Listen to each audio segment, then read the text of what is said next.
one and a two and a 1, 2, 3, 4. We'll do it live. I don't know what the hell's going on with me today. I have way too much energy because why did I eat chocolate before I did this? Why did I do that? I don't know. Okay? Don't ask me the questions. I don't know the answer. Okay, we've got some really exciting things going on today.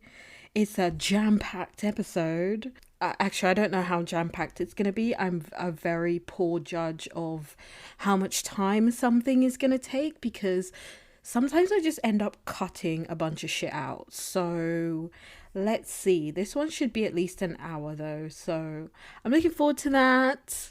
Anyways, I haven't even introduced myself. Hello, cutie pies, and welcome to another episode of Marissa Unfiltered, a podcast with me, Marissa. Well, there's no video, so you can't see what I'm doing or what I'm wearing, which is very good for me because I look like a mess. But I do a little gesture thing when I do the intro, and I think it's adorable. But whatever. I ate a lot of chocolate before recording this.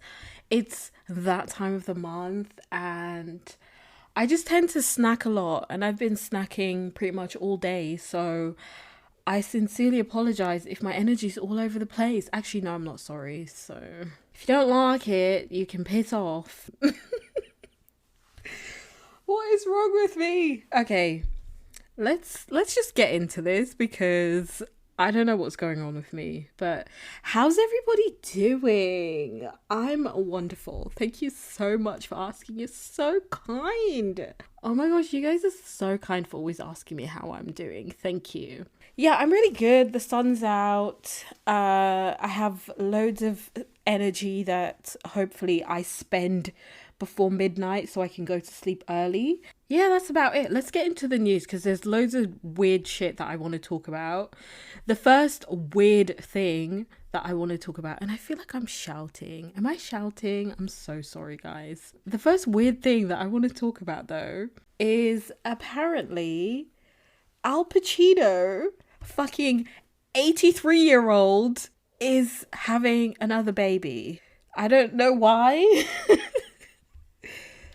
It's so disgusting because I think it was last week or a few weeks ago, Robert De Niro announced that he was having another child at the age of 79. And the reason why I find it disgusting is because these men are not going to be around to see their children grow up. At 79, this De Niro is going to be 99 when his child turns 20. He's not, let's be real, he's not going to make it to 99 unless he's got fucking Rockefeller money, or what's that other one, Kissinger.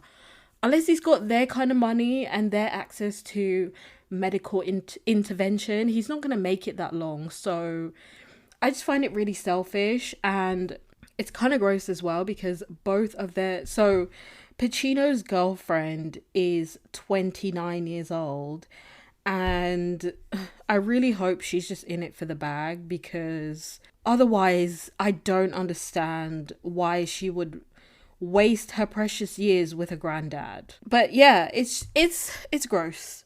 And I just wanted to express my opinion that I find that very disgusting. And I think that men should stop having children, which was the takeaway from the last episode. That's my takeaway from the last episode where I talked about sperm donors. I think they should just stop having men should stop having children altogether. Actually, no, I think what should happen is that men should be required to hand over their sperm, like when they turn like 25 or something. Just hand over your sperm. Before that, you're not allowed to have any kids. Hand over your sperm, and then it's then used for just reproduction. I don't know, that doesn't make sense. I might cut that out. But I'm just trying to oppress men the way that they oppress women. So it never really works though. Anyways. This episode is going to be such a mess. It's going to be so all over the place. And it's going to be very interesting to see how much of this I actually leave in tomorrow when I'm editing this. My energy is literally all over the place. Also, I'm really sorry. I'm recording in a different room than I usually record in, and so the sound may be a little bit off. But for reasons beyond my control, I can't record in the normal setup. So I sincerely apologize if the audio is a little bit more echoey. But anyways, before we get into, actually there's a couple of other, I was going to say before we get into the meat and potatoes, there are a couple of other like stories that I want to talk about. So let me just pull up my Twitter because I just bookmark things that I want to talk about. The first thing that I want to talk about is the exciting news that a Japanese court has now ruled that not allowing same-sex marriage is unconstitutional. So it looks like it's going to be legal pretty soon for LGBTQ people to get married in Japan. So that's really exciting because if you don't know, I support the I support the alphabet mafia, and I just believe in human rights, and I'm not going to apologize for that. And also, like, the thing is there's so many things that same-sex couples are excluded from because they're not allowed to get married. If one of the people in the couple gets sick or anything like that, they're not able to support their partner. In places like Japan, they're not able to adopt. There's so many things that they're excluded from, including like inheritance. So if someone dies, then you can't inherit assets that you basically built together over the course of your relationship. I just don't believe that people should be discriminated against for just living their life. And a lot of people tend to do this thing where they're like, I don't have an issue with gay people, just don't put your gayness in my face. Literally nobody does that. The only people who want to push their beliefs in other people's faces are usually, I'm gonna say it, conservatives. Like, they want everybody to live under this authoritarian, they don't believe in like government intervention or all of this other stuff, except for when they're the ones doing it. And I don't agree with that. I cannot agree with that at all. Like, and they're the ones who want to have a say over women's bodies, over like so many things that they have no business being a part of, but then they still go out and do this hypocritical argument of, oh, we don't want the government to intervene in our lives. Like, but you're doing the same exact thing. You just don't want to live in a fair and democratic society. You want to be the oppressor, and I can't agree with that. So it's great that this is happening, and just in time for Pride Month, which starts tomorrow. So I guess the gays in Japan are going to be celebrating even harder, so good for them. The other thing is, I saw this and a lot of people were outraged. Full disclosure, I don't give a shit about sports. I used to be into sports a long time ago, but I used to watch American football religiously. That's really it. I used to watch rugby, mainly for the hot guys though, not really for the sport itself. But I don't know, it's just not really interesting to me at this point in my life.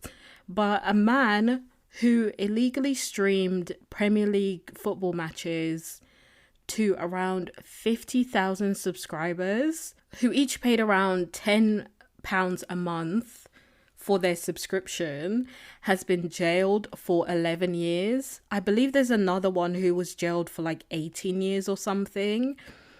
And a lot of people are really pissed off because the girlies are saying, and not just football girlies, but like a lot of people have been really upset because the punishment for basically taking a couple quid out of, Sky and all of these other media organizations who have the rights to show these games, taking money from them, you get sentenced to 11 years and you get sentenced to 18 years.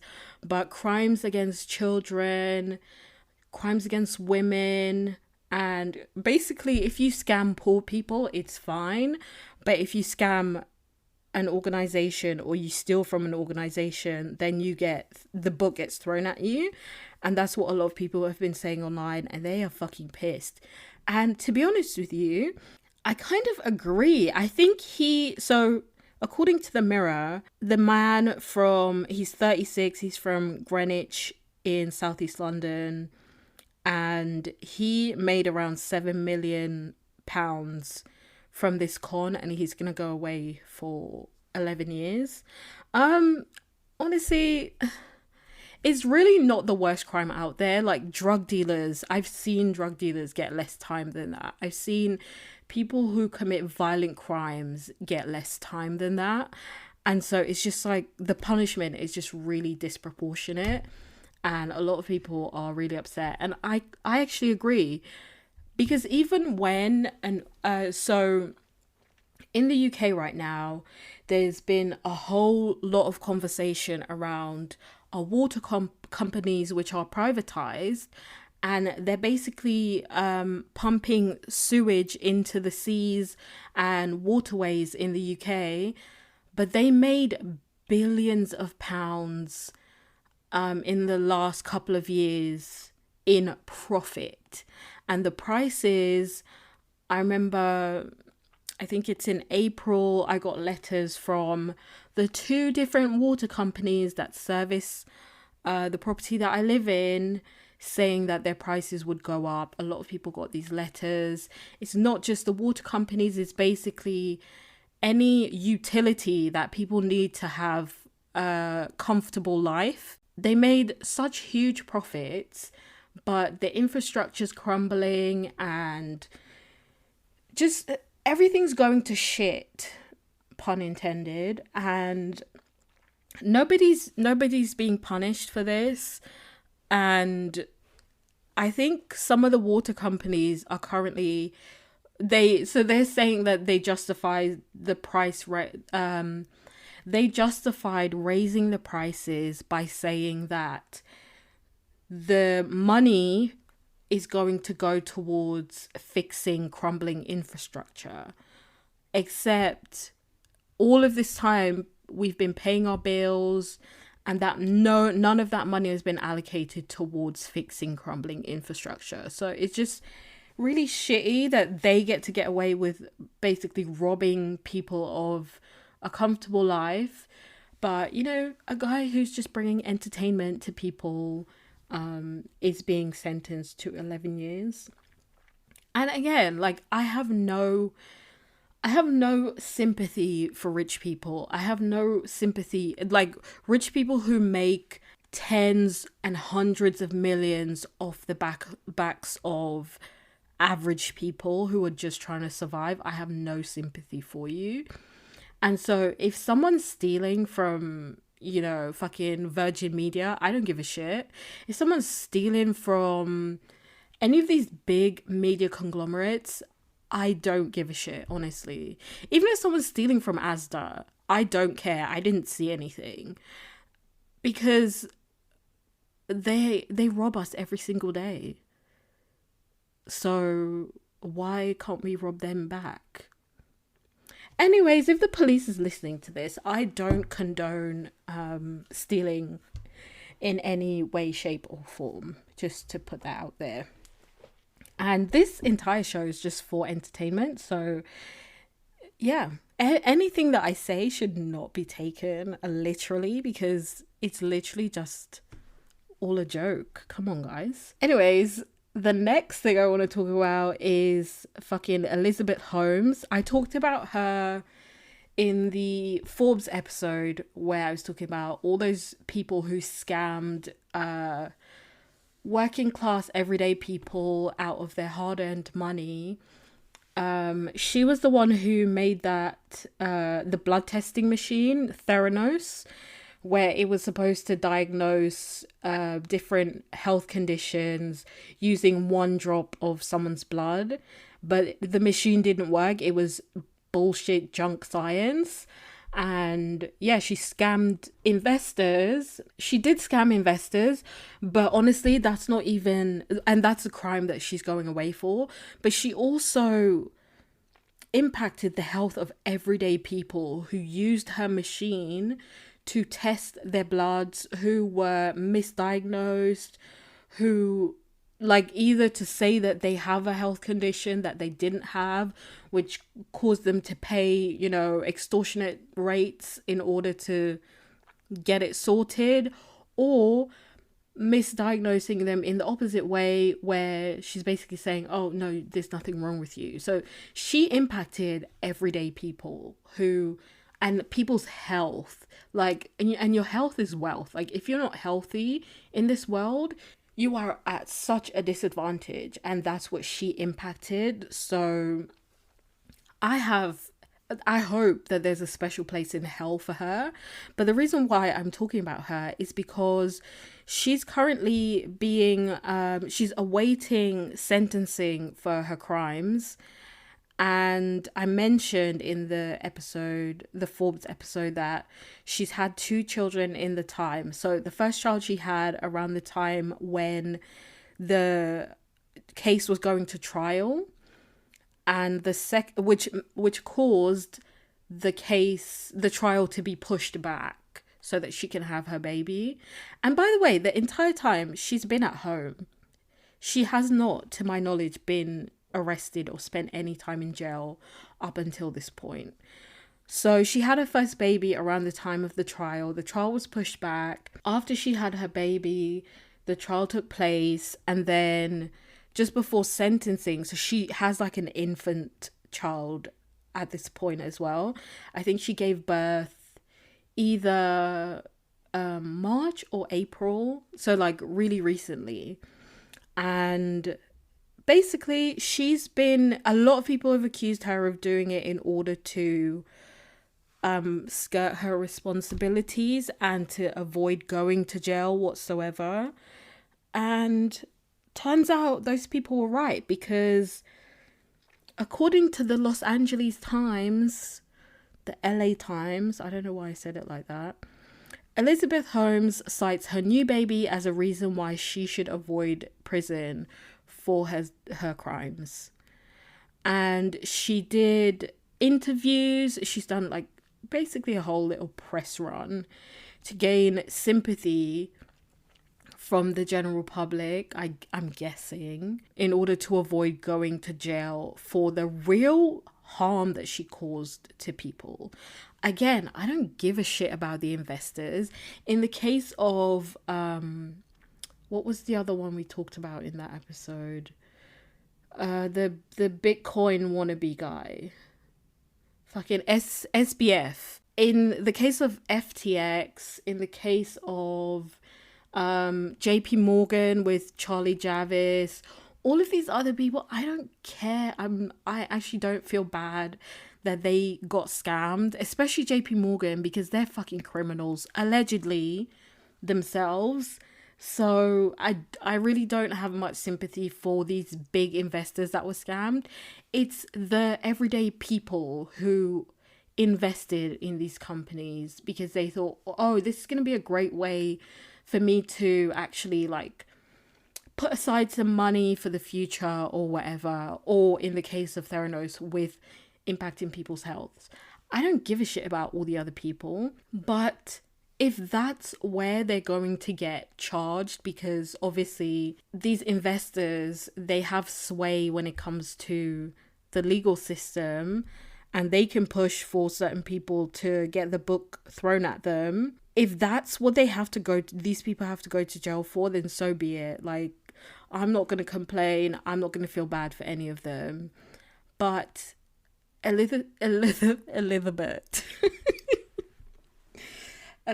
Holmes deserves to be in jail, and she deserves to go away for a long time. I believe she's facing up to 20 years in jail. And honestly, like, I feel sorry for her kids and all of that, but she did this for a reason. Like, she knew that she was going to trial. She knew she was potentially in a position where she could go away for a long time. She chose to do this.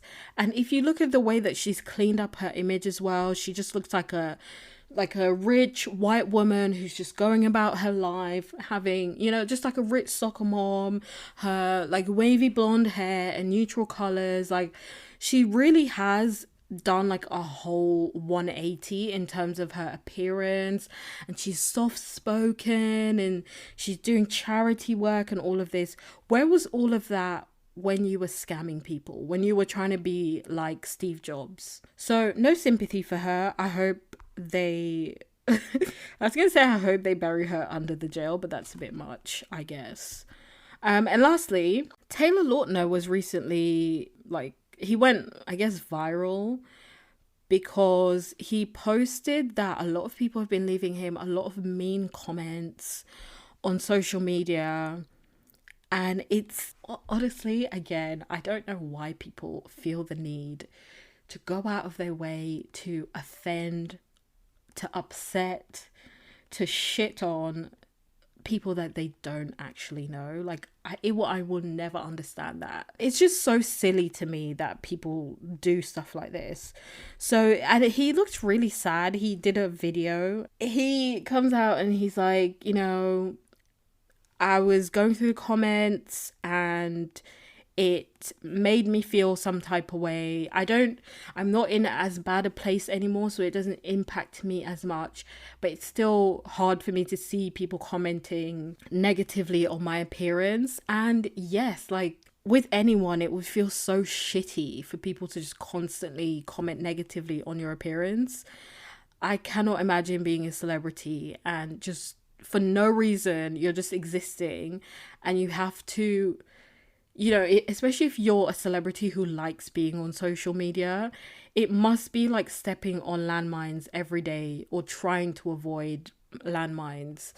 Because you can just be going about your day and then, bam, negative comment in your face. And you don't even have to go looking for it. It comes to greet you because people feel like they can at a celebrity and tell them to fucking kill themselves and all of that kind of stuff. So it's just really sad. But I'm going to read some of the comments because I don't... I'm going to read them and then I'll say what I want to say. So someone said he aged like a raisin. Another guy said he looks like old broccoli. They're talking about his hairline looking empty. People saying he didn't age well. He looks so old. What the fuck happened? Damn, look like shit. Like, what? This is so... Ooh, not aging well. Like, it's really sad. Someone said, bro, where is his hairline running off to? Looks like Ratatouille putting the years on. What? I don't even understand some of these comments. Damn, what happened to him? And the funny thing is, and a lot of people are commenting as well, because he played Shark Boy in Shark Boy and Lava Girl. And a lot of people are saying, oh, Shark Boy aged badly and all of this stuff. He was a literal child when he was in Shark Boy. Like, a literal child. An adolescent. He is now 31 years old. And the thing is, when you look at the video of him, he looks his age. It's not one of those things where it's like, oh shit, that guy looks really bad for his age, or, you know, anything. He looks his age. He looks like a man. And his hairline is fine. Like, it's so weird that people just project like all of this stuff, because I literally was expecting so much worse. And then I saw the video. I'm like, what the fuck are these people talking about? He looks fine. And he literally looks his age.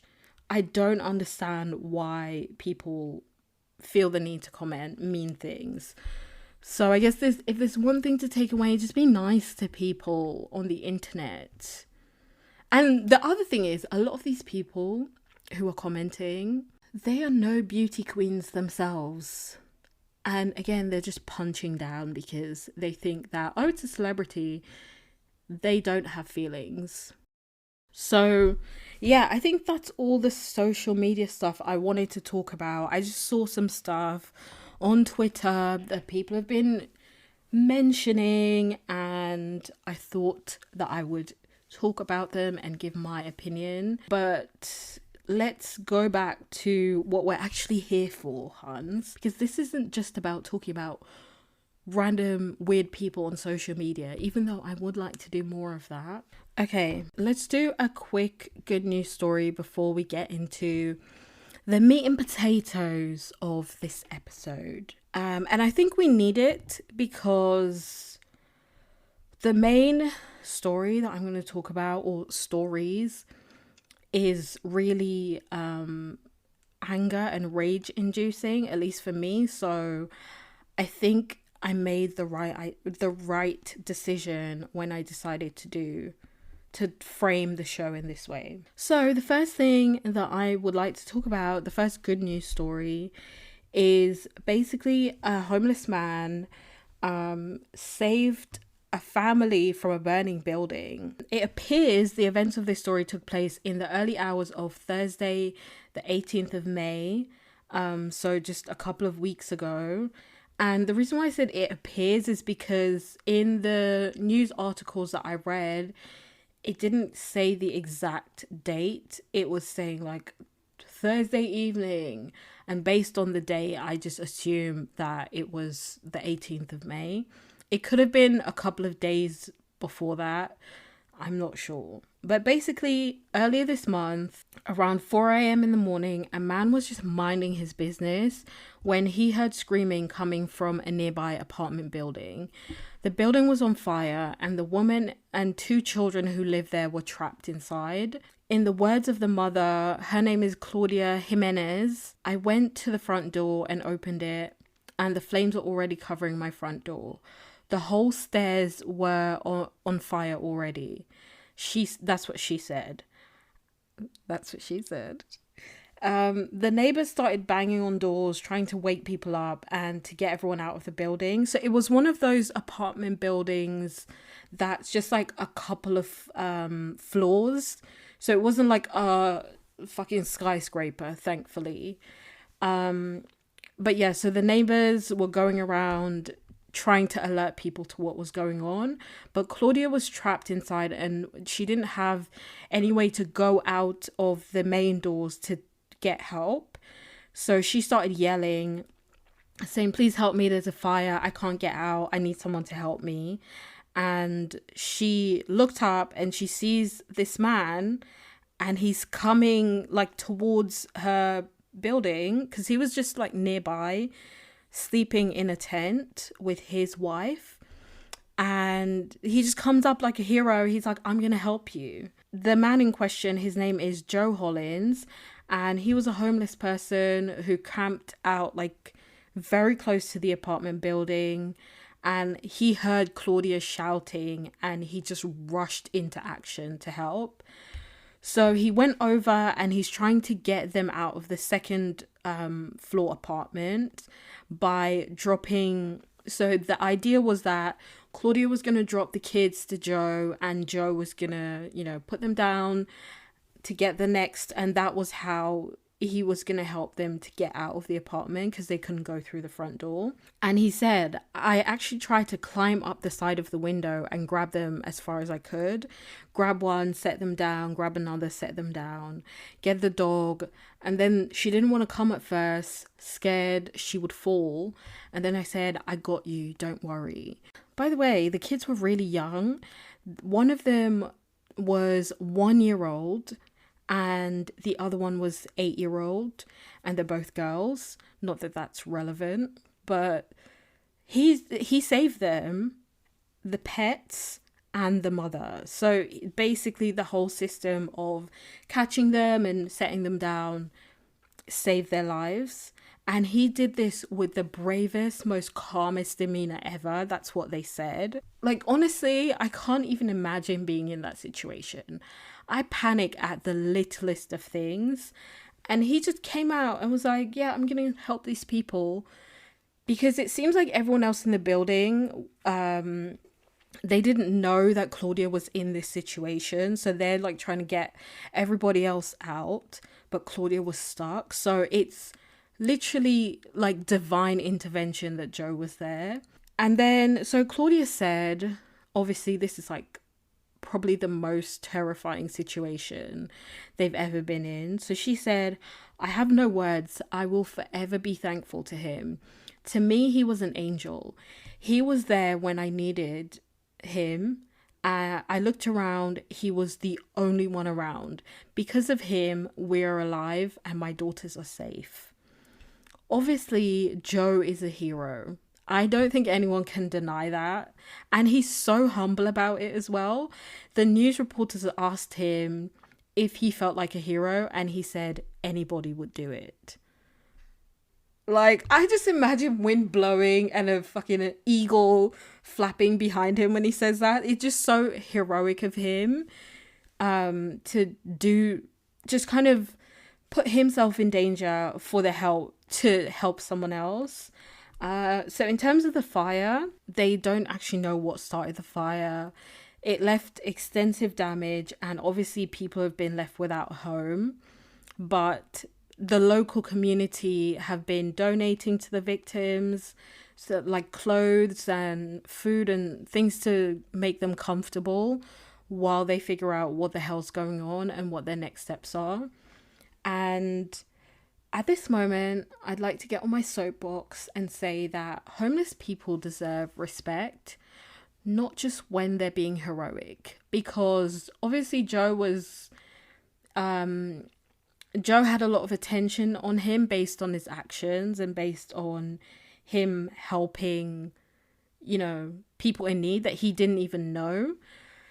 And a homeless person or anyone shouldn't have to do something that extreme in order to get respect. And they definitely don't deserve to be choked out on a subway train because they said that they're hungry, or because they expressed any kind of emotion that made the people around them uncomfortable. So, yeah. Anyways, I just wanted to share that little heroic story because, I don't know, recently I've been really sentimental and I've been crying a lot at just like the goodness of strangers. I've been consuming a lot of true crime, I'm not gonna lie.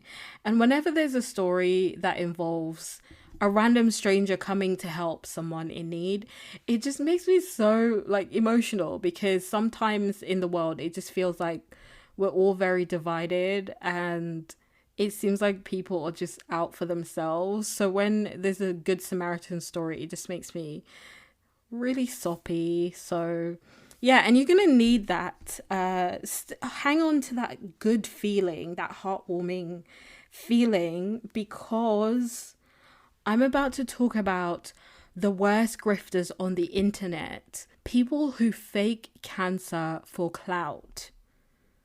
And I cannot even believe I'm uttering those words, because surely,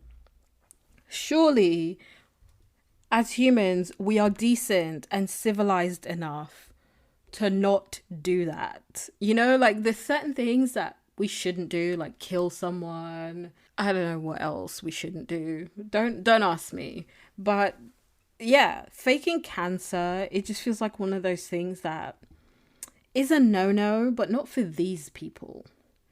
Today, I want to talk about some scammers, some wrong-uns, some ne'er-do-wells, some proper wrong sorts. I don't know how else I can say that they're just terrible people. Today we're talking about people who are definitely of sound mind, who faked cancer for clout. Well, it's not as simple as them faking it for clout or attention. I definitely think there's more to the story, but simply put, they're doing it for attention. Side note, I think most of these people I'll talk about have done it during the current social media age that we're in. But this isn't a recent phenomenon at all.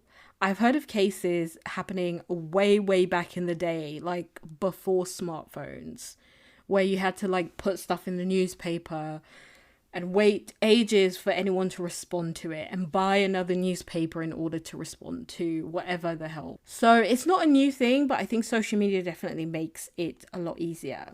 You may be familiar with the case of Gypsy Rose Blanchard, who is currently in prison serving a 10-year sentence for the murder of her mother, Dee Dee, who had Munchausen by proxy, and she basically tricked everyone, including Gypsy, into believing that Gypsy had a litany of health conditions and developmental issues, which is basically a form of medical abuse or child abuse.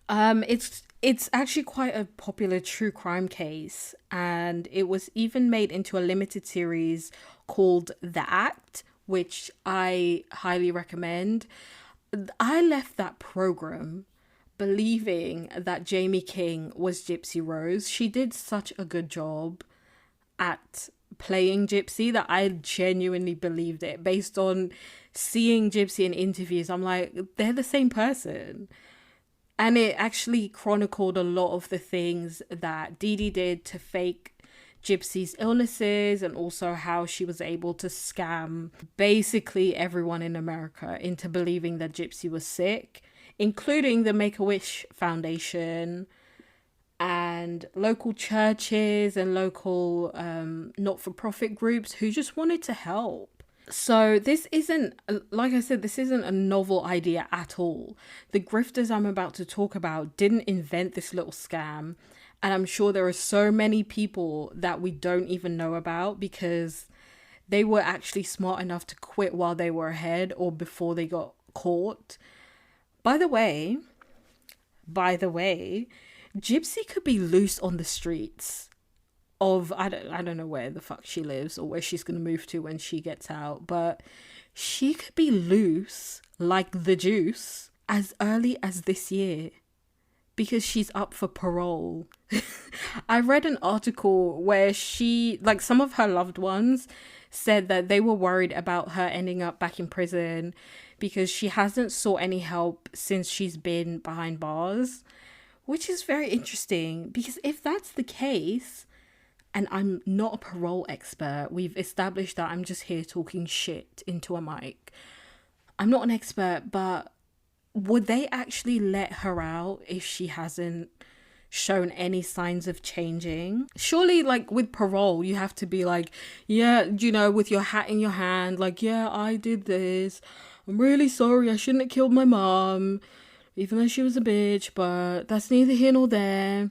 I did kill her and I'm really sorry. But also, I've been seeking help while I'm in here. And that, you drop a little tear, like, yeah, I've been seeking help. I realized I'm a bad person and all of that. Don't you have to do that in order to get parole? I don't know. If someone's on parole right now and they want to write in, let me know. But her family members and her loved ones are concerned because they say that she also mixes with a bad crowd, which is really funny because isn't everyone in prison technically a bad crowd? Even though, there's a lot of innocent people in prison, but it's just like a funny way to say that she's not changed at all.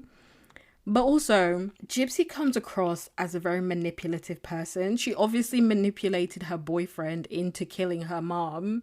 And she was in the house while it happened. The whole thing was just really unnecessary, in my opinion. So I'm actually concerned for people around her when she gets out. Because it's not like she can just go back to living a normal life. Everybody knows who she is. Everybody knows what she's done. And also, she is a victim. She's been left with long-term health issues because of the abuse that her mum inflicted on her medically. But all she knows is a life of scamming. So is she actually gonna come out and, live a normal life? Who knows? I don't know. But good luck to everybody around her. That's all I'm gonna say. Anyways, back to these current scammers. Let's start with a recent case that happened last year Well, the events of this case happened last year, but the consequences of the case unfolded earlier this year. A 19-year-old woman from Iowa was exposed on TikTok for faking her health issues, which included a cancer diagnosis. I don't really use TikTok that much, purely because it's really addictive and I have a very addictive personality. So I tend to ration my usage of the app. So I didn't even know this was a thing. Usually stuff like this, it doesn't matter what your algorithm looks like. Stuff like this kind of permeates into everyone's For You page. But I don't remember seeing anything about this. Anyways, when I heard about this case, I wanted to find out more. I actually wanted to find out some stuff about her life before the scamming, you know, like her upbringing and stuff, but I couldn't find much. I don't know about you, but I do like to get a full picture of the people that I'm talking about, their backgrounds, like maybe something in their life made them the way they are, maybe it didn't. It doesn't excuse their bad behavior, because it seems like some of these people are just predisposed to being villains, but sometimes it can be how they're raised and socialized that's the issue. But I couldn't find anything about this person. And also the TikTok profile in question is no longer available, so I had to piece things together from different sources. I've seen some of the videos she's made thanks to other people stitching her videos to expose her. And also some of her videos are on YouTube as well. Like other people have uploaded her videos onto YouTube. With all that being said, her name is Madison Russo. She's 19, like I said, and she was reported to the police back in January of this year by medical professionals who saw her shady antics on TikTok. She's being accused of stealing 37,000 US dollars or 30,000 pounds via donations from people who genuinely thought she was sick and wanted to help her out. In October of 2022, she started making videos on TikTok about her alleged cancer diagnosis. She claimed that she had been diagnosed with stage 2 pancreatic cancer 8 months prior to that, so back in February of 2022, and that she was given an 11% chance of survival. She said that she started treatment right away, which included oral chemotherapy and radiation. And as of October of 2022, when she made the video, she said that she completed 8 rounds of chemo and over 50 rounds of radiation. So I did some Googling based on those 2 claims alone. And I basically was trying to find out, like, can someone actually do that many rounds of chemo or radiation? Wouldn't that literally just damage your body? And I couldn't really find much, but I do know that chemo and radiation does do a lot of damage to your body. She said that she was responding to treatment and that the tumor she had on her pancreas even started shrinking. However, the optimism was short-lived because the cancer spread to her blood, so she now has stage 2 pancreatic cancer and acute lymphoblastic leukemia, which I found out has about a 65% survival rate for people in Madison's age. And that survival rate is, so people can, 65% chance of survival up to 5 years after diagnosis and treatment for people in Madison's age group. But obviously that doesn't take into account any other diagnoses that she or anyone else might have. But I'm just kind of putting it out there to give you an idea of the chances of survival of these different types of cancers. She also said that she had a football, and that's an American football, or hand egg as I like to call it, a football-sized tumor on her spine. So I'm sure these things will greatly reduce her chances of survival, if true. Madison then goes on to say things like, so she made this video on back in October, and she's like, it's this long video, I think it was posted on Facebook, she's like, yeah, this is what's happened. This is the worst day of my life. Then she goes on to say things like, I'm so young and I'm so much more than this awful existence, but this is another chapter in my story. So she's trying to be triumphant and to appear like, this thing's not going to beat me. I can do this. Which, if you take that as face value, this is just someone who's learned devastating news about herself and is trying to make the most of, her current situation and trying to remain optimistic. Except in the video, she has barely any emotional reaction to the words coming out of her own mouth. And I know that some people just don't express themselves well, or some people are just very stoic, but the video was very eerie to me. And I don't know if that's just because I watched it in, with the knowledge that she was lying. I'm not sure, but it just gave me a weird vibe. In the same video, she goes on to say, you could look at someone from the outside and think they look healthy, but you don't see their inside. Their body is literally trying to destroy them. Which was weird again, because she did not present as someone who had been diagnosed with cancer 8 months prior and had an 11% survival rate, had gone through 5 rounds of chemo and 50 rounds of radiation, or whatever the hell she said. I said it because I think she uttered those words about people essentially judging a book by its cover to alleviate any suspicion people had about her diagnosis based on what she was presenting. It's almost as if she was preempting any questions or doubts that may have arisen from her unusually healthy appearance. And I say unusually healthy appearance because based on everything she said, she should not be looking that healthy. In this video, she looks very healthy indeed. Her hair is luscious and shiny. She has a full face of makeup on that looks like it was done in a fucking 2007 strip mall, but that's neither here nor there. It also looks like she had on fake tan, and that's just based on just the fact that her hands, including the palms of her hands, were just discolored. It didn't look natural. It didn't look like natural complexion. Like if a white person were to get a natural looking tan, it looked fake. It looked kind of greenish. Also, along with that, she had, her teeth and her eyes, the whites of her eyes looked really healthy as well. She just had a natural glow about her, and she comes across generally as a healthy young woman. There are such things as invisible illnesses. I know for a fact that sometimes people can be very well put together when they're suffering from an ailment that doesn't produce any obvious symptoms to someone looking at them. At the same time, there's loads of people who are sick and it's really obvious that they're sick. They may need a wheelchair or crutches or something to help them along, or they may just look really frail. So, illness is a spectrum. Not all of us present in the same way when we are sick.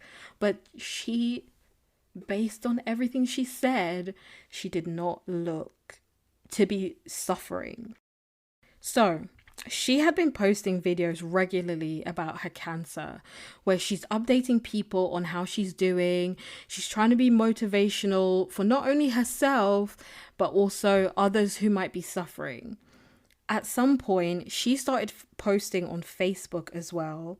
I actually believe that she started posting on Facebook first before she started posting on TikTok. But again, because the information has been, her social media has been wiped, it's hard to tell which one came first. She also started a GoFundMe campaign at some point to help raise funds for her medical and living expenses. This is where she got the $37,000 from. The most recent update on the GoFundMe was from the 9th of January of this year, where she claimed that her situation was getting worse and that she was no longer responding to treatment. So her only hope was to join a clinical trial in the hopes that it would put her into remission. because apparently clinical trials are easy to come by and anyone can join them, allegedly. At the end of the GoFundMe update, which, by the way, I read some of the GoFundMe posts, it looked like it was written by her in the third person. Because it's like, oh, Madison wants to give you guys this update on her condition and da da da da da. And at the end of it, she says that she just wishes she could go and give everyone a big Maddie hug and individually thank each person, because without this support, she would not be where she is today. And it's like, oh my gosh, this poor thing. She's suffering. She's struggling. She's got this big fucking lump on her spine. The poor thing. And I can only assume she did that to prompt more donations. But that's just me and my opinion. Now, with all these videos she's posting, people started growing suspicious because she was posting, and bearing in mind on TikTok, people post multiple videos a day sometimes. So she's constantly posting videos. And in some of these videos, it made people suspicious because the backdrop of her videos looked like she was just in her regular flat. But she's hooked up to a feeding tube in some of them. She's hooked up to IVs. But allegedly, in the video where she's like hooked up to the IV, a lot of people were pointing out that the IV bag was empty, which is a fucking health hazard, babe. Calm down. Relax. So the TikTok sleuths had a lot of questions, to the point where people were stitching her videos, and those stitches of her videos are still up on TikTok. And if you Google Maddie's name, you can see the stitches of like some of the most popular ones. So people were stitching her videos and pointing out medical inaccuracies, which included things like the feeding tube being wrong, so not used for that purpose. And then she had this thing on her chest. I think in one of the videos I heard someone call it a chest plate or a chest board or something like that. But I'm stupid. I was good at science at one point, but not to this degree. But people were saying that this thing, so there's this thing hooked up to her chest, and it's for either chemo or radiation. That's where they inject the meds. I think it must be for radiation. But medical professionals on TikTok and just people with eyes were questioning why it would look like it was just stuck on with Scotch tape and why it looked so messy. So it looked like she just like slapped this thing on and just willy-nilly just applied tape to keep it in place. And she always had it on show. So she'd wear tops where it was, it was peeking out of the side or just like fully on show, because she wanted people to know that she is undergoing chemo. It just looked really messy. A lot of people were like, why the fuck are you not in hospital if you're this unwell? The math was not mathing for poor Maddie. Around the 11th of January, people started reporting her to the police. And these were medical professionals, so they had enough. They were like, fuck this bitch. She's lying, she's deceiving people, we have to do something. Bearing in mind, up until this point, Madison claimed that she had stage 2 pancreatic cancer, acute lymphoblastic leukemia, and a fucking big ass tumor on her spine. Yet, she still had all of her hair. She was still wearing a full face of makeup, literally in, I would say, like 90% of her posts, which I'm not saying that you can't wear makeup if you have cancer, but it's very unusual, I guess. Like, not every day, basically. And in some of her videos, she can even be seen exercising and just carrying on like a healthy 19-year-old girl. Because that's what she was. So when people started questioning why she didn't lose her hair, do you know what this bitch did? She busted out bottles of supplements like biotin and collagen and credited that. And the fact that she was taking oral chemo for not losing her hair. So she said, the reason why my hair did not fall out from chemo fucking therapy and radiation is because of biotin. And I've taken biotin before, babe. It is not this miracle supplement. When people were like, babe, that's bullshit. Biotin does not do this. It's not this miracle drug that you claim that it is. The biotin shampoo and all of that stuff is gimmicky. Like, I'm going to be honest. But people like, I call bullshit. That's not how biotin works. That's not how collagen works. She then posted a picture of her apparent hair loss, which basically just looked, she posted a picture of a sink with hair, but the hair in the sink looked like it was just from a haircut. So it's blunt on both ends and it's about a couple of inches. So it's a clump of hair in a couple of inches in length. And it just looked like she had a haircut. And again, people like, this isn't how hair loss works. When your hair falls out, it's not like it doesn't fall out like this. So what the hell's going on here, babe? Again, she was out here just gaslighting people because she's like, no, it fell out. This is my hair loss. Please believe me. And I can't even forget to mention this as well. I'm going to have to insert this somewhere, but she was also accused, I don't know why I laughed when I said that, but she was also accused of stealing pictures from actual cancer sufferers to make her story more believable. The internet detectives did reverse image searches on some of her photos and found the true origin. So the girlies had many reasons to not trust Miss Madison. So she was eventually arrested in January of this year, like I said, and the police seized medical supplies, which included a feeding tube / pump thing, which is you're supposed to use if you're not able to like digest anymore, which sometimes happens when you take chemo. But the thing was filled with cotton balls. So I don't even know what that's supposed to do.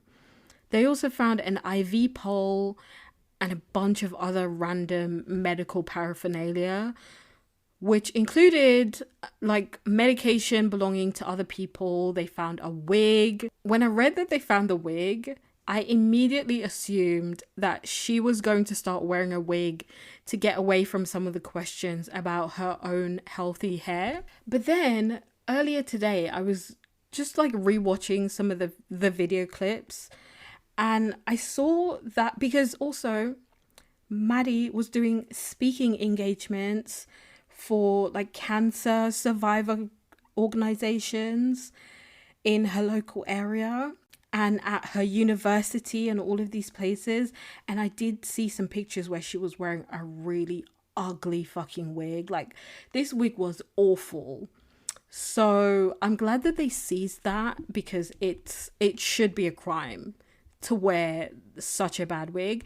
But I guess also she did it to make it, she wanted the wig to be obvious. By the way, she was charged with theft for stealing the donation money because she's not actually sick. She said that she was sick, which made people donate to her, but she's not sick. And as part of the case against her, they subpoenaed her medical records, which showed that she has no history of cancer whatsoever.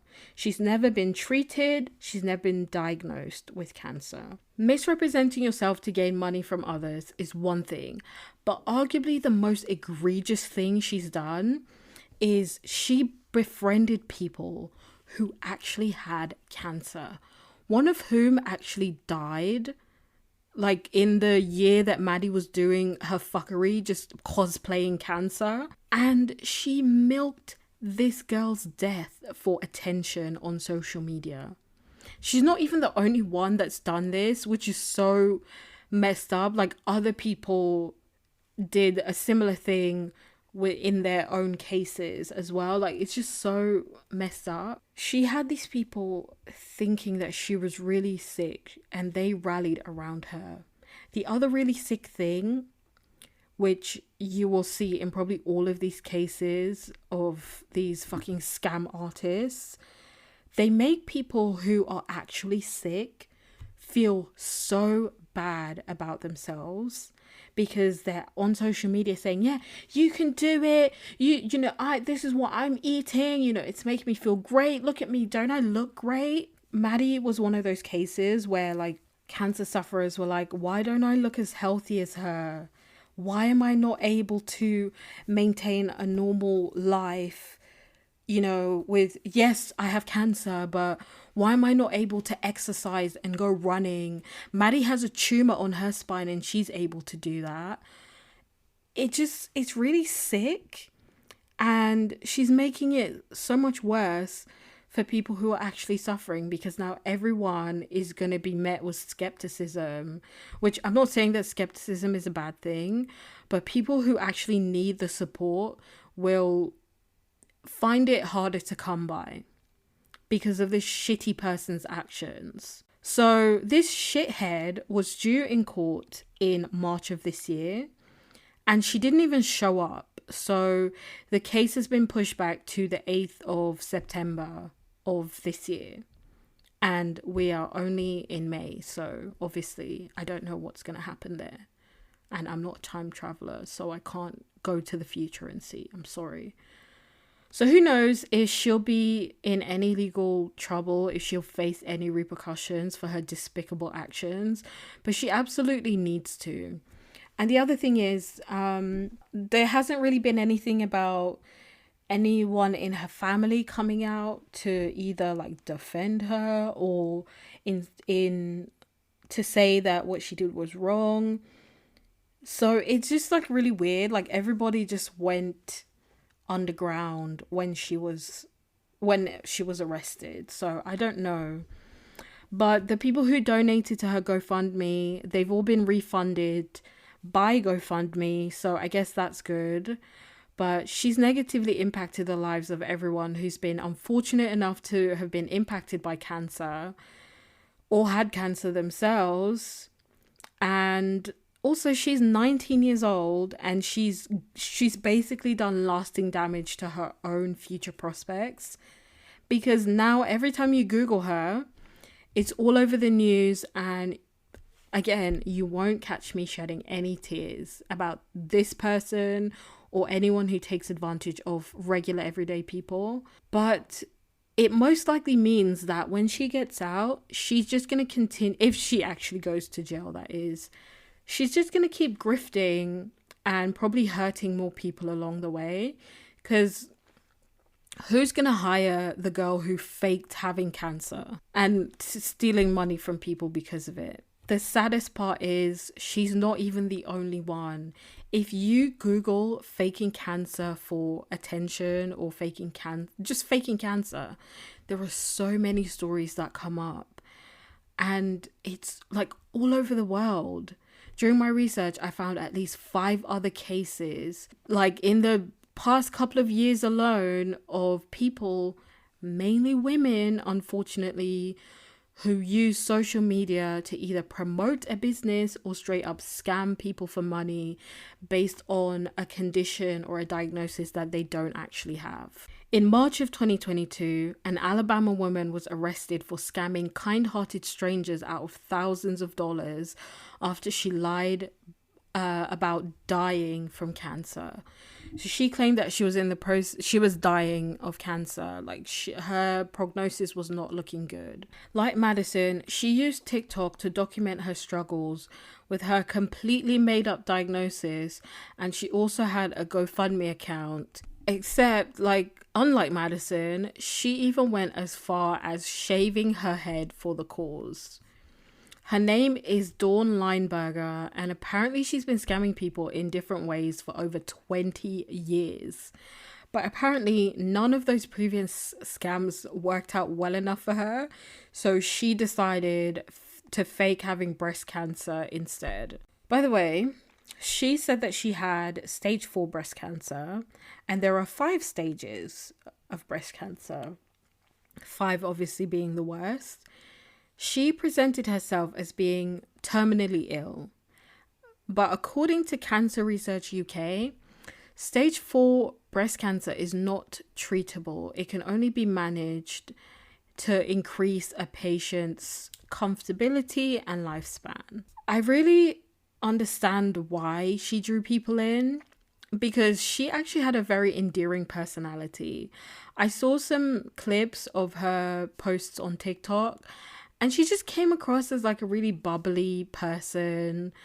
And so I can see why people were drawn into her scam. She had this one video where she's in her car and she's on her way to chemo, and yeah, I said she's bald. And she's like, look at this fun, cute hat I got for chemo, guys. And the hat is basically a shark. So she's like, yeah, to brighten up my chemo, you know, it's dreary and sad and I don't want to be there. So I wear this shark hat to put a smile on my face and all the other people on the chemo ward, I guess, and all the nurses and everything. And people were like, oh my gosh, she has such a good sense of humor about this thing that could kill her. We love to see it. And the support for her grew. This dirty bitch even had church people lending a hand. She's from a small town in Alabama. So she actually drew in a lot of local real life people in her community into her scams. Apparently, she also deceived her family because none of them knew she was faking it. Speaking of family, she has 2 young children, a 7-year-old and an 8-year-old, and they were also drawn into the mess. And she even used them to gain sympathy, which worked for her because she got a fucking house out of it. The local church donated a house to her. Dawn was ultimately found out when a church member offered to drive her to her chemo appointment. When they got there and they're trying to check in, Dawn didn't have an appointment, so they're just standing there like at reception and they're like, hey, I came for chemo, check me in, babes. And the receptionist is like, Dawn who? And she's like, oh, okay, well, let's just go then. And the church lady was all like, what the fuck was that, bitch? Why did we come all this way? But after that, the church lady had a lot of questions because she's like, what? This is weird. Why would she just turn away nothing happened? If you're a chemo patient and this is where you come for your regular treatment and they say they have no record of your appointment, wouldn't you be pissed off because you need that to survive? So the lady had all kinds of questions and she went back to the receptionist, and it turned out that Dawn was not on the system at all. Like, not that hospital or that clinic. She wasn't on record as having had cancer treatment with that organization whatsoever. She would have been on the system if she had indeed been getting any kind of cancer treatment. So that was the first bit of suspicion for this church lady. And you know what the nice church lady did after that? She called the popo, and the popo came and locked Dawn up. Apparently, the church lady wasn't the only one who was suspicious. So other people had been making reports with the police, and I guess this was just like the final straw. Even in jail, she was sticking to her story and feigning ignorance. Then, like, at some point, I guess she got bored of being in jail and she said, I did have cancer, but I'm actually in remission right now. That's why I wasn't in the system. Like, that explains it. And then after 11 months of being behind bars, I guess she had enough of prison food and she copped a plea. I'm really pissed because she's not going to serve any time as part of this plea deal. Like, yes, she did 11 months, but she deserves that. She's not going to serve any more time. So she's only on probation for 36 months and she has to pay back the money as part of her guilty plea. I think she's actually one of the worst offenders that I'm going to talk about today because she lied to her 7 and 8-year-old sons who thought that she was going to die. She looked these little boys in their eyes and said, sons, I love you. I'm going to die, so make the most of your time with me. The dad who used to be married to Dawn said, they were made to believe that their mother was dying of stage 4 breast cancer and that she wasn't going to live to see their next birthday. And that was all a fucking lie. I added the last bit about it being a fucking lie, but they said, the other bit. She also didn't even try to reach out to her sons after she was released from jail, which is just salt in the wound. I can't imagine how devastated and traumatized these children are. I still remember bad stuff that happened to me when I was 7. So now she's out and free as a bird, while her kids and all the other people she scammed are devastated and are left with trust issues. Finally, let's talk about one of the most famous scammers in Australian history.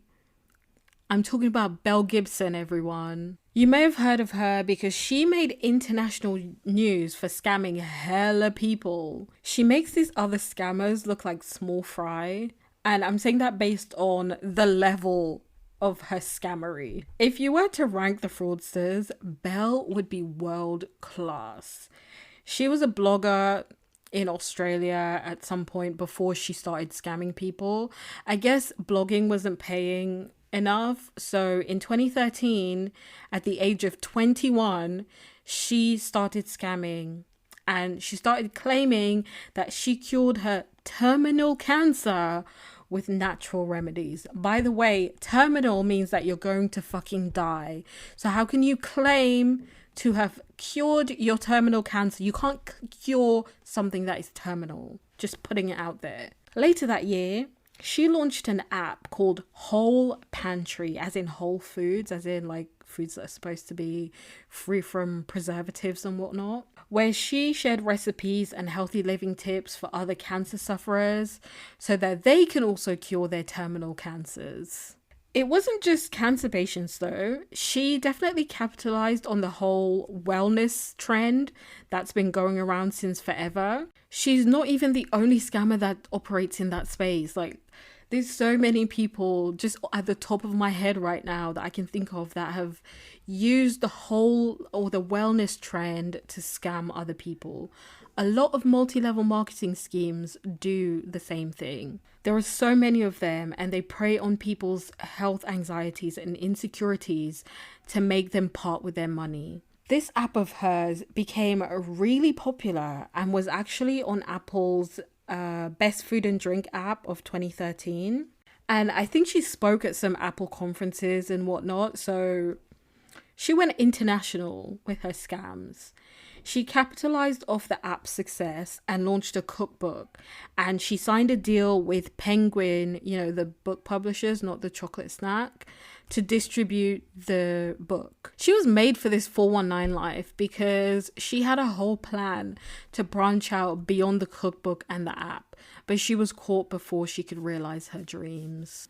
Aw, poor babe. Let's look at what she claimed she was suffering with. Brace yourselves. Belle claimed to have had a malignant brain tumor or cancer, as well as cancers of the blood, spleen, uterus, liver, and kidney. And she said she got these from a cervical cancer vaccine. So she's a fucking prolific anti-vaxxer as well. And she was also she fed into and perpetuated a lot of lies about some other like really gross scammy Dr. Sebi type people as well. And most of these grifters, the wellness grifters, are actually anti-vaxxers, so I'm not surprised by that. By the way, I do want to do an episode on anti-vaxxers because it was around long before the panini. It's been around for a long time, but anyways, and this is where I feel like critical thinking is important, because how can someone make these claims with a straight face and people not question how she's still upright? Same with Madison. She claimed to have had a tumor on her fucking spine, yet she was exercising with no visible signs of this tumor on her body. So I just feel like if people looked at them and it was just like, babe, where's this tumor that is the tumor that you speak of in the room with us? Because how can you have, and Madison, going back to her quickly, she was very slim, and so, and a tumor is obviously going to cause deformity in the area where it is. It's going to cause that area to expand. She had a straight spine as far as I can tell. And she's going out for runs and jogs and whatnot when you have a tumor on your spine. Okay, babe. Make it make sense. Please. Part of the reason why Belle was found out was because she couldn't keep her story straight. She'd make certain claims about her condition on one social media platform and then say something completely different on another platform or in an interview with the news. She was interviewed a lot. She reminds me of a compulsive liar that I went to school with. This person used to lie about the people in her life having cancers and all of this kind of stuff. And she basically just did it to get attention and sympathy from us. And it was actually quite sad. Belle also claimed to have had multiple heart surgeries, despite not having any visible scars relating to said surgeries. And allegedly, she also died on the operating table before being brought back. So basically, just like the compulsive liars that I went to school with. I feel like at some point in our lives, we've all known someone like this. She also faced a lot of questions because she actually used to claim that she donated proceeds from her app, from her book, and from, other means of when people gave her money. She claimed that she donated some of that money to various charities, who then came out and said that no, Belle never donated anything to us. And like the guilty little birdie she is, she then started making the donations after she got called out, but not even in the amount that she was claiming to. At first she'd say, I'm donating 50,000 Australian dollars to X charity, and then X charity comes out is like, bitch, she lying. And then so she donate $10,000 to the charity. So people just had enough of her. In 2015, amid growing suspicions, she finally admitted that she lied about the whole cancer thing. And she said she did all of it because she felt neglected by her mom. So obviously everyone forgave her and gave her a big hug. I'm kidding. People were so fucking pissed off because she deceived and gaslighted a lot of people, including cancer sufferers, and people felt like she didn't take any accountability for her actions whatsoever. Because she just went on. She also said when she came out to admit that she lied, she also said that not only was she neglected by her mom, but that she was left to fend for herself from age 5, and that she also had to care for her brother who had autism, only to find out her brother does not have autism. So she just is a big liar. When she was found out, she just deleted or stopped posting on social media altogether, but she didn't go into hiding. She was living her best life, and she even did press tours to tell her side of the story. I don't know how things work in Australia, but I don't think she was ever arrested. Consumer Affairs Australia brought charges against her in the form of a lawsuit for breaking consumer laws, which she did when she lied about basically her whole identity, but also about the charity stuff. Even Penguin, the publishers, had to pay 30,000 Australian dollars for publishing Belle's book without fact-checking it. As for Belle herself, she was fined 410,000 Australian dollars for making false claims about her donations to charity. I didn't even know that was a crime.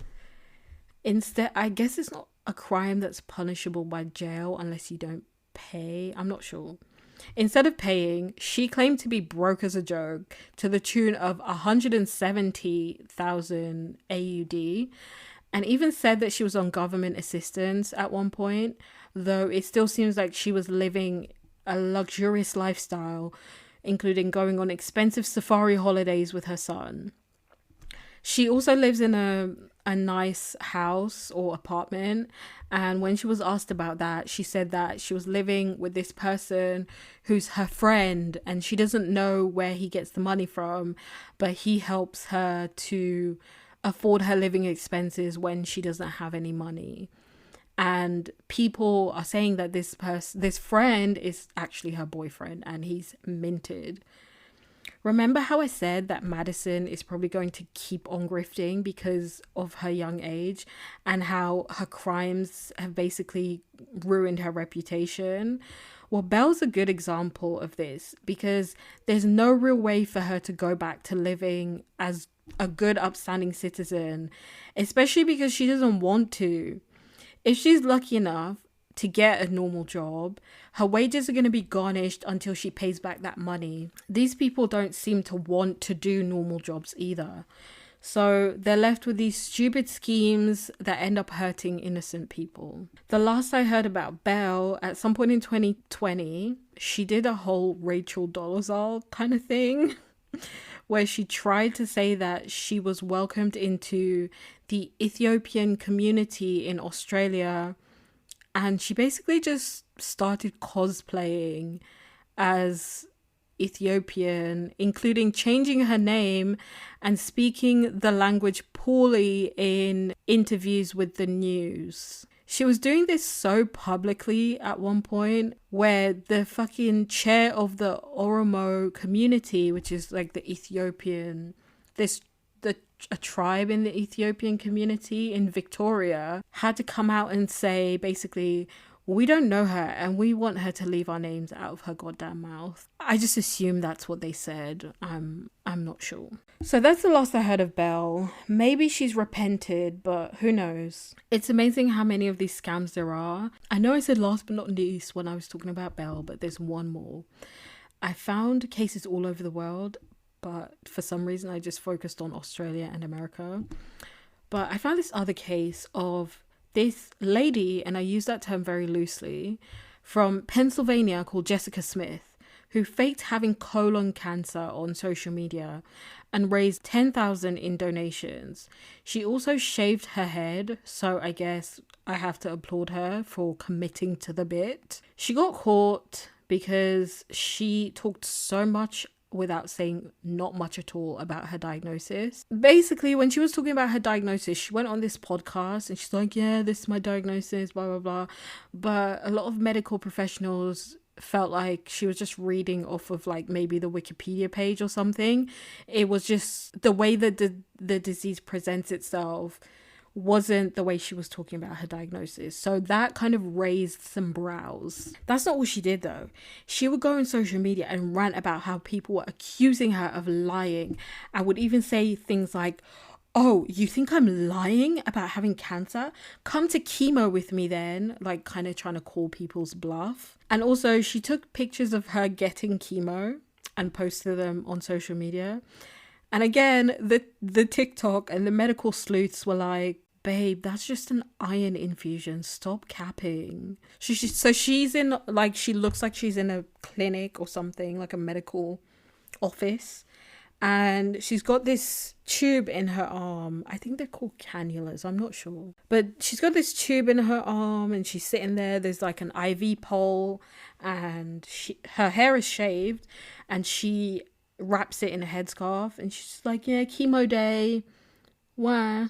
And people were like, that looks to me like an IV that is for iron infusion, so maybe you have iron deficiency or something. So I think these people assume that everybody's stupid and that they're not going to be able to read the bags or to know what certain tubes and whatnot are used for. And that kind of seems to be why a lot of these people get caught out. Long story short, her husband was actually the one who ratted her out. So good on him, I guess. He went to the police because he didn't believe she had cancer. Can you imagine? Can you imagine? Your husband hates you. Can you imagine if I'm faking something and my husband, I don't have a husband, but hypothetically, if my husband's like, yeah, she's lying, I'd be so mad. The least you can do is go along with my bullshit. Like, come on. Anyways, in the end, she was her own worst enemy because whatever she did to provide proof of treatment or diagnosis was easily refutable. She did this several times and people just kept saying like, that's bullshit.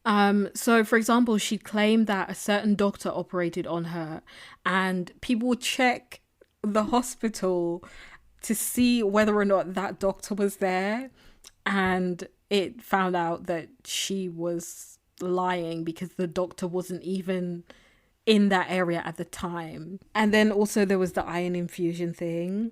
Plus, her symptoms didn't really make sense, so a lot of people had a lot of questions about her story.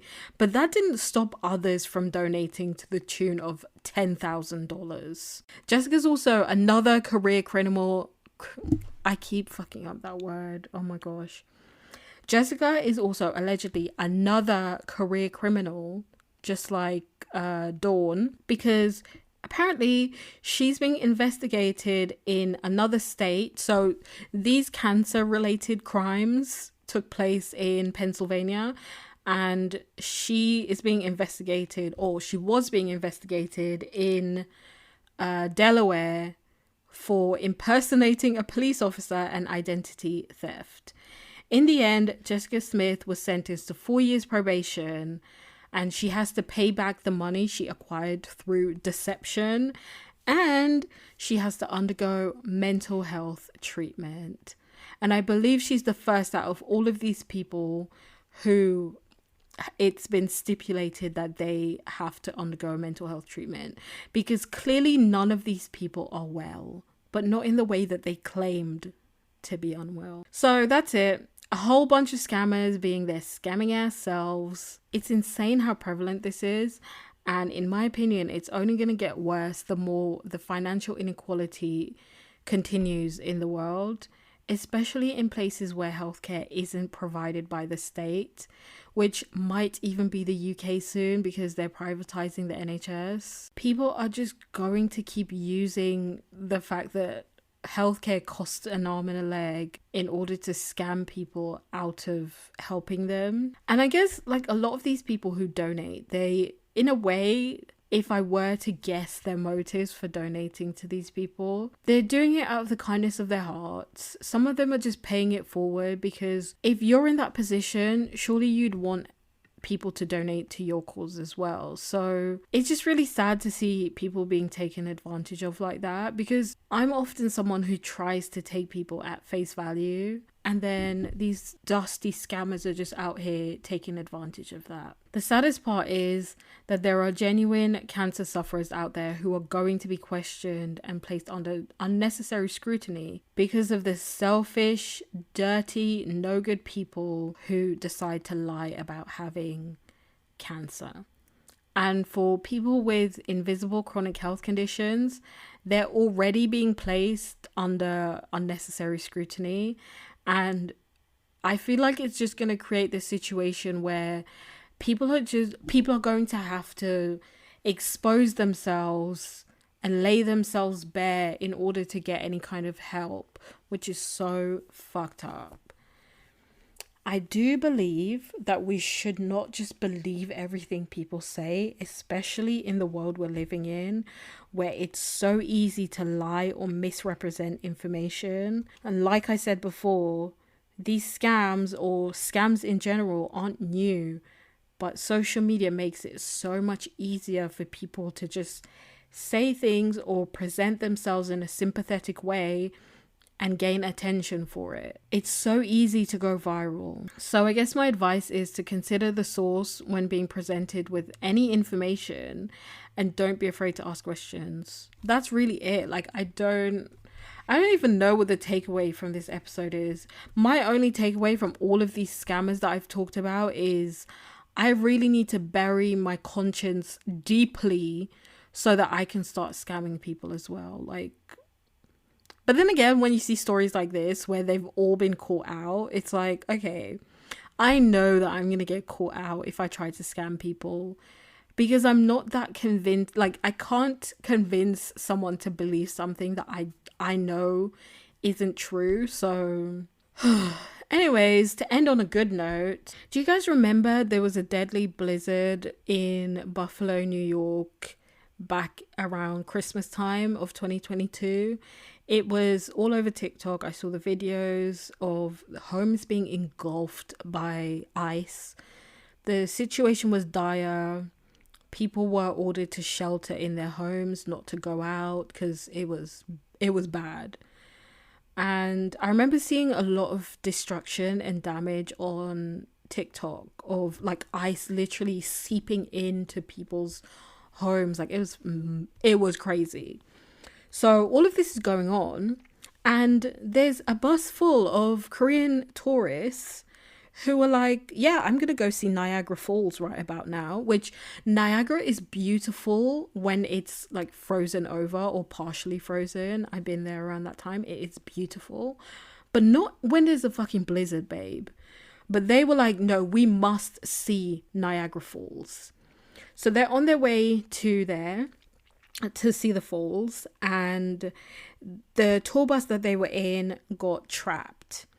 And the situation was looking hopeless. A couple by the name of Andrea and Alex Campanias came to their aid. The group were on their way to see the falls when the conditions turned ugly and their vehicle became stuck in the snow. Two people from the group decided to go out and knock on doors of nearby houses to ask for shovels so that they could begin to dig themselves out. They knocked on the Campania's house and explained what happened, and the couple just invited them in to stay because they knew that the storm was going to get even worse. I saw like an interview that they did, and they said that they were just going to spend Christmas by themselves, just the two of them, because they knew how bad things were going to get. And so when these people came to their door, I would imagine it felt like a miracle to them, some kind of blessing. And apparently the couple were always fascinated and enjoyed Korean culture. So yeah, they got a reward for this, by the way. 5 months later, the Korean Tourism Organization invited Alex and Andrea to visit the country, and they reconnected with their guests, who they no doubt saved from a dangerous situation several months earlier. Ain't that nice? This story goes to show that it really does pay to be kind and not scam people. But yes, so that's the story. That's it for this week's episode. Thank you so much for tuning in. I really appreciate it. Please follow the podcast on all podcasting platforms, wherever you're listening to this. Please rate and review and all of them things there.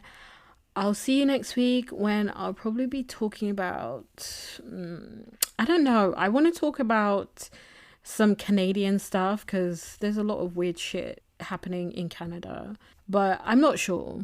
I haven't decided yet, but tune in next week. I love you. Thank you for watching. And as always, don't forget to go outside, drink water, and crush the motherfucking enemy, bitch. Bye.